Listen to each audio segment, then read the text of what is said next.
I really, we're Rian Johnson's still insisting that Luke. Oh my God, we're still going with this. Luke isn't consistent with the original trilogy, Rian Johnson. Oh my God, are you freaking kidding me right now? I mean, it's not April 1st. We're still doing this. Are we still? Is news that slow that we're still insisting that Rian Johnson is still picking fights about this? He's still arguing about this. Oh my God. I'm Mecha Random 42. If you are new to the channel, I do a lot more Star Trek videos than Star Wars, but every once in a while, a Star Wars article will pop up and I will need to rant about it, and today is that day. So let's get right into it. Let me go right into the article here. Oh my freaking God, why? Why? This is crazy. This is insane. Oh, so this is from Screen Rant. This came out today, November 6th, 2018, because yeah, we're still talking about this. Oh boy, Last Jedi's Luke consistent with original trilogy, says Rian Johnson. Well, at least it's in quotes. This is an article from Chris Agar from Screen Rant. Star Wars The Last Jedi, Rian Johnson defends his polarizing depiction of Luke Skywalker by saying it's consistent with the original trilogy, in quotes. Yeah, nearly a year after Episode 8 hit theaters, it remains a lightning rod for passionate debates as fans go back and forth on its various pros and cons. Well, yeah, all I'm hearing is cons at this point. Undoubtedly, the way Luke was written was a sticking point for many longtime viewers. Yeah, like, actual Star Wars fans. After becoming a Jedi Knight and saving his father from the dark side in classic films, many were surprised to see Luke as a bitter recluse who turned his back from the fight. Yeah, because he wouldn't do it. It's not consistent with his character. He was an optimist. He ran off and saved everybody, and he did what he could to even save his father, Darth fucking Vader, from the dark side. Excuse my language. I'm trying not to swear so much on these videos. Luke finally came around after some prodding from Yoda and aided the resistance in what was an inspiring and self-sacrificing gesture. But before that moment, he seemed quite different. One moment in particular some took issue with was the revelation Luke contemplated killing Ben Solo, a lapse in judgment that hastens Ben's transformation into Kylo Ren. This was seen as a drastic change to Luke's character, but Johnson believes it's in line with the previous movies. You know what? That's because it's not in line with Luke's character. Okay, Luke would never kill his nephew. He would never even contemplate it. He always went out to do, especially when he's in a sleep, right? Anytime Luke had any sort of fear or anger, it was in battle. It was in these sort of life and death situations is when he actually had a hint of fear or anger. And they'll even reference this in the article in a little bit. Not when he senses the dark side in somebody who's asleep in his bed. He would quote what Yoda said. He would talk about the Jedi training that he received. He would do anything he could to warn Kylo of, hey, you're going to have people on the dark side trying to seduce you because that's what they do. And he would have said, and yeah, they're going to seduce you and tell you that it's more powerful, but it's not. And they're going to tell you that it's, the way you need to go, but it's not. And here's why we have to remain calm and meditate and not let our anger and our fear take over and consume us, because that leads to the dark side, and we know that. Back to the article here. So, on Twitter, Johnson responded to a user criticizing the portrayal of Luke in The Last Jedi, explaining how he drew from the past to inform Skywalker's actions. Check out his post below. Oh my God, this is from November 5th. Rian Johnson, seriously, Rian Johnson, we're still doing this, huh? Hot take! Luke is, in fact, 100% consistent with his character. Not the way he's described in marketing blurbs, but his actual, based on his words and actions, character from the OT. I'll be at the bar if you need me. Well, that explains a lot. Rian Johnson was drunk when he saw Star Wars, and probably wrote Last Jedi also drunk or high on something. Not that I can confirm that. I'm not saying that in a slanderous way. I'm just going by what he said in his actual words. I'll be at the bar if you need me. Meaning he's a drinker. Meaning we can probably assume that he might have been drunk writing this or watching these movies. Don't know for a fact. Just a thought. Johnson does make a good point. No, he doesn't. He really doesn't. Fans like to think of Luke as a noble hero because he was, but he always had his flaws. Yes, he did. He did have his flaws. This is called the hero's freaking journey. He was a flawed character. He didn't always win. He didn't always save the day as much as he would have liked to, but he progressed and grew stronger as the movies ended up progressing, until this last one where he regressed a crap load. But no, like the flaws are what makes him a character. What happens to sorry, back to rant cam. What happened with Rey? Nobody liked her because she didn't have any flaws. She was too perfect. She was practically perfect in every way. She bested Kylo. She was better than Luke. She didn't need any training. She could automatically fly everything. She could salvage things. She could live on her own. She could fight. She could use the Force without being trained. She had no flaws. This is why she sucked as a character. Okay, Luke had flaws. That's why he's identifiable. That's why he seems more like a person than Rey does. Rey just seems like a plot convenience. She doesn't even seem like a character or a person. Luke is somebody you could say, yeah, I tried to do something once and I failed too. And you can identify with him. And you can aspire to be him because he learned from his mistakes. He ended up progressing and growing from his mistakes. Oh, and he always did the right thing. Every time he made a mistake, though, it was because he had the best of intentions. Okay? He knew the difference between the dark side and the light side of the Force. He knew not to let anger and hatred consume him because he learned that a crap ton a long time ago from Yoda. Yes, he had his flaws. As the original trilogy illustrates, Luke was an impulsive person who made knee-jerk reactions. Yes, to go and save people every freaking time. The most prominent example comes from The Empire Strikes Back, when he abandoned his Jedi training in an ill-fated attempt to save Han Solo and Princess Leia. But there are others. Yes, he ran off and didn't finish his training to go and save people because he felt it was the right thing to do. Okay? Because he was trying to save people, not because he was angry, not because he was afraid, but because he was optimistic and hopeful. Upon realizing the Empire learned who the Jawas sold R2 and C-3PO to in A New Hope, Luke had no second thought about speeding back to the Lars family homestead, even though he wouldn't have offered much resistance against stormtroopers. Exactly! Because he was optimistic and hopeful, and he was dedicated to his family. Even in Return of the Jedi, when his mission to bring Darth Vader back to the light side, Luke became consumed in rage as Vader taunted him with the idea of Leia becoming a Sith. After overpowering Vader, Luke needed to stop himself and regain his composure. Yes, in the heat of battle. And guess what? He regained his composure, he stopped himself, didn't do it. He was still a young hothead, and guess what? He saved Vader. He ended up saving Vader. Vader turned back to the light side. He even took off the helmet. He's like, let me look on you with my own eyes, not through this mask, as he's dying. As Vader threw Palpatine into the thing, and he ended up killing him, right? Oh, this is me being angry. I can't think of words when I'm angry. He succeeded. He succeeded in this. And yeah, he was scared for a second. And yes, he was young and hot-headed. But you know what? In Return of the Jedi, it showed him as a character growing. Obviously, fleeing to a remote corner of the galaxy to die in isolation is a much more extreme instance. No, because it's not in character. It doesn't make sense. But the severity of the situation cannot be overstated. For a fleeting moment, Luke impulsively thought he could spare the universe from the atrocities of Kylo Ren and was overcome with shame. He had failed his nephew, the child of his two best friends, Han and Leia, trusted Luke to help Ben, and things didn't go as planned. Luke felt he could only do more damage than good after the Jedi way spawned two ultimate evils, Vader and Kylo. Oh, no. No, the Jedi way, right? Seriously? Well, first off, we already went over this. He would have never thought about killing somebody in their sleep, let alone his nephew, let alone, the son of his sister and his best friend, two people who he was very close to. He would not go and murder this person in his sleep. He would have talked to Kylo, said, hey, I see you have some dark side in you. My father had it before me.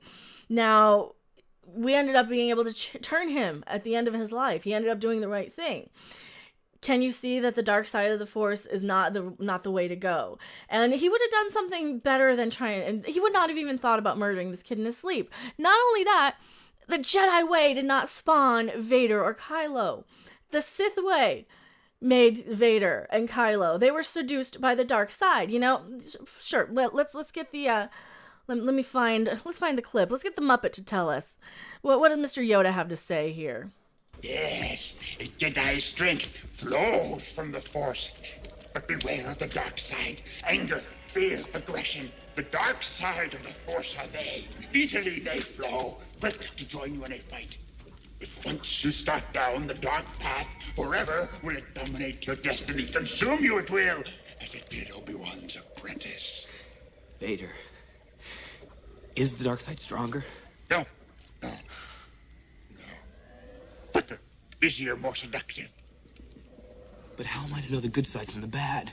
You will know when you are calm, at peace, passive. A Jedi uses the Force for knowledge and defense, never for attack. But tell me why I can't... No, there is no why. Nothing more will I teach you today. Clear your mind of questions.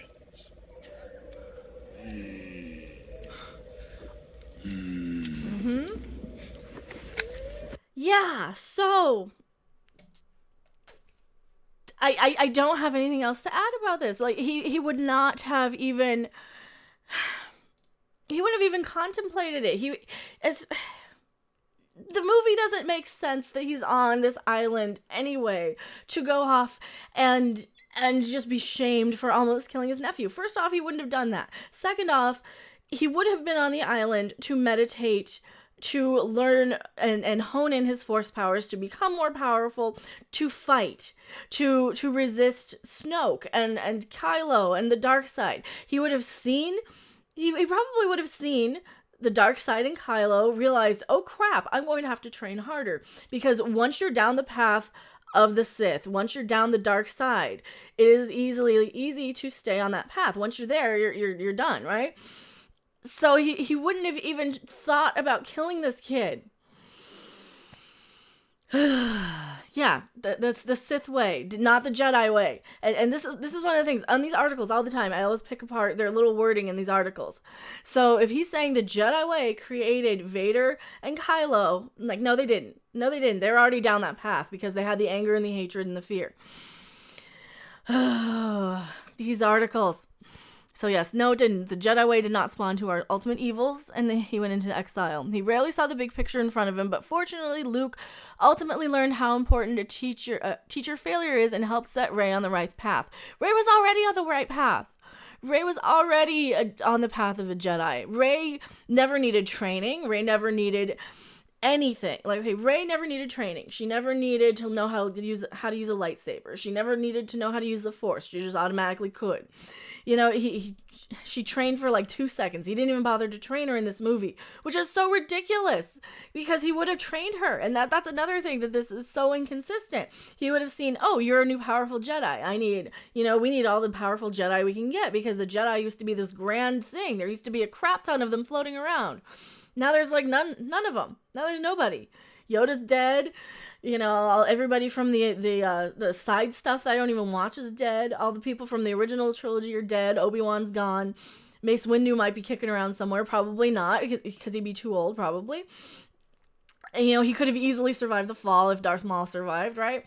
So, yeah, these articles, oh my god. These articles, the other point I need to make about these articles is they're trying to kiss the butt of the film company, the filmmakers, of Rian Johnson, of Disney, of all these things, because they benefit from it. They get the press junkets. They get the opportunity to interview the actors, to interview directors. They get behind-the-scenes access. They get first looks at things. They get leaked information.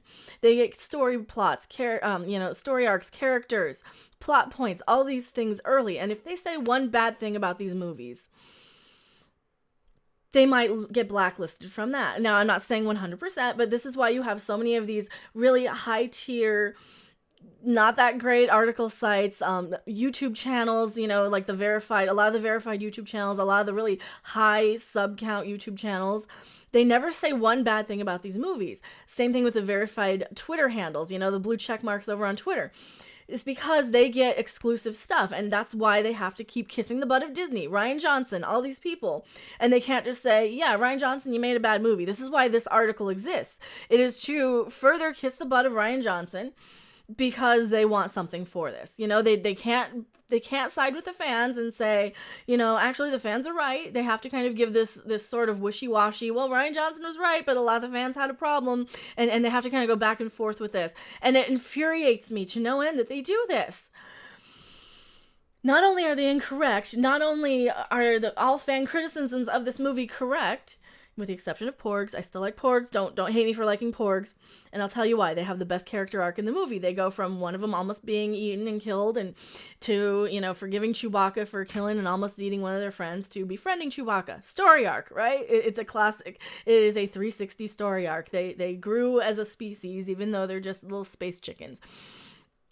And they're the best characters in the movie. I'm sorry. And, I'm a huge Yoda fan. I collected Yoda stuff my entire life. I had anything with Yoda on it.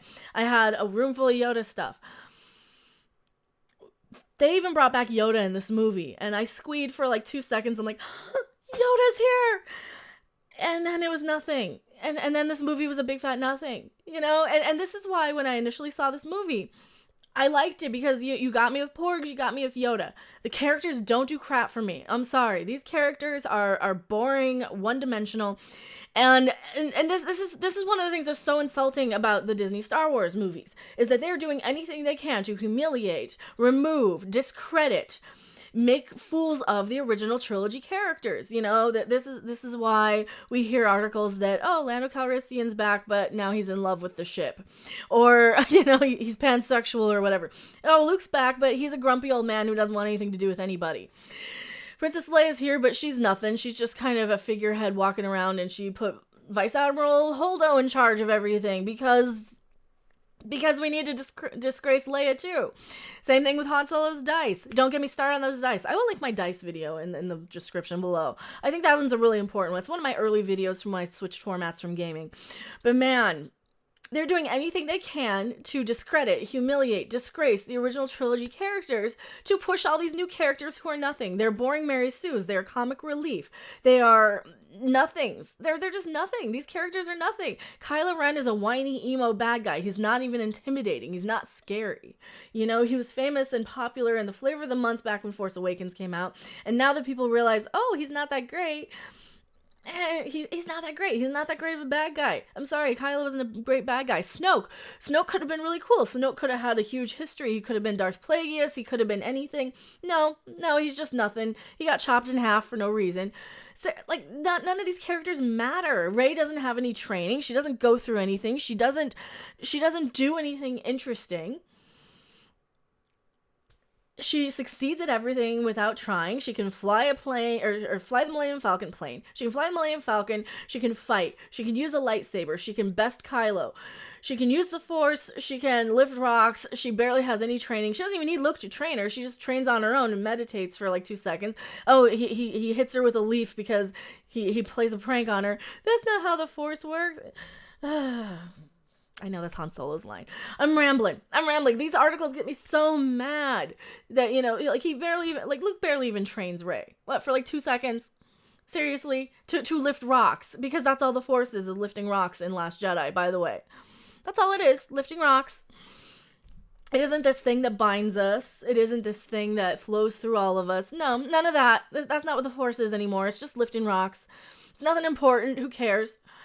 And that's what they're doing to the original trilogy. And this is why it's so frustrating. This is why people are still talking about it. This is why we're still upset. And like I said earlier, I cover a lot more Star Trek than Star Wars, but I'm still a Star Wars fan. I still love this franchise, or at least I used to. I love the original trilogy still. I still love Yoda. Luke, Han, and Leia are my Star Wars characters. Vader was a good bad guy until he became a whiny crybaby who hated sand. And I grew up with the original trilogy. I was an adult when the entire prequel trilogy came out. And the Star Wars movies have been progressively getting worse and worse and worse ever since. Tell me what you guys think in the comment section below. Did I miss anything? I'm sure I did, because I was just going off the top of my head ranting. I am Mecha Random 42. If you're new, subscribe, notifications, That would be really appreciated. The thumbs up also helps. I have Twitter, I have Patreon, and I will see you guys on the next video or live stream. Bye!